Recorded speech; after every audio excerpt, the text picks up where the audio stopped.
రక్షకుడైన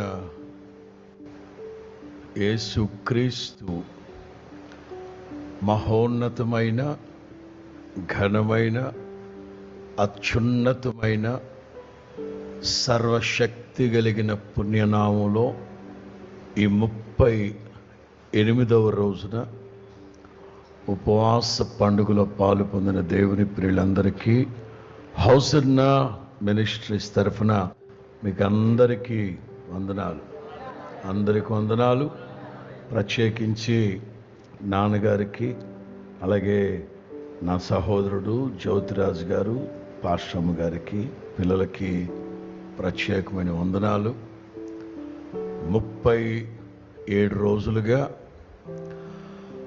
నిరవధికంగా ఈ ఉపవాస ప్రార్థనలో పాలు పొంది ఎక్కడ అలసిపోకుండా నానాటికి క్రీస్తులో బలాభివృద్ధి నొందుతూ మీరు ముందుకు సాగుతుండడాన్ని చూసి ఎంతగానో సంతోషిస్తూ ఉన్నాను. గడిచిన 2-3 వారాలుగా ప్రతిరోజు నేను ఈ ప్రత్యక్ష ప్రసారాన్ని చూస్తూనే ఉన్నాను. ఏమంత ఖాళీగా ఉన్నావా పాస్టర్ గారు అని అడిగారు. ఖాళీగా కాదు, కానీ మా అన్నకి రోడ్డు ప్రమాదం జరిగింది, ఫ్రెడ్ అన్నకి. అంచేత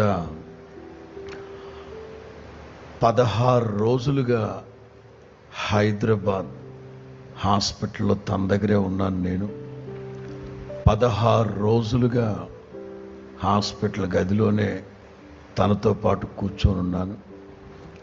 నిన్నే గుంటూరు వచ్చాను. 18 రోజుల తర్వాత నిన్నే గుంటూరుకు వచ్చాను. ఇవాళ బయటకు వచ్చాను. అంచేత 18 రోజులుగా మీ అందరితో కలిసి ప్రత్యక్ష ప్రసారాల్లో నేను కూడా ఈ సంవత్సరం పాలు పొందాను అని చెప్పడంలో ఏ అతిశయోక్తి లేదు. దేవునికి స్తోత్రం.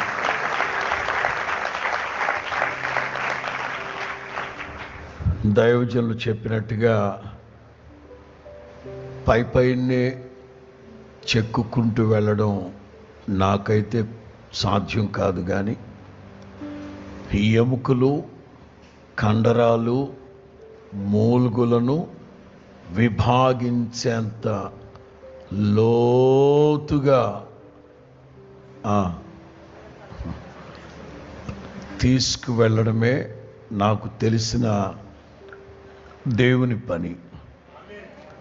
దైవజనులు అన్నారు కదా, అయితే ఇవాళ హోల్ నైట్ అవ్వచ్చు అని కూడా.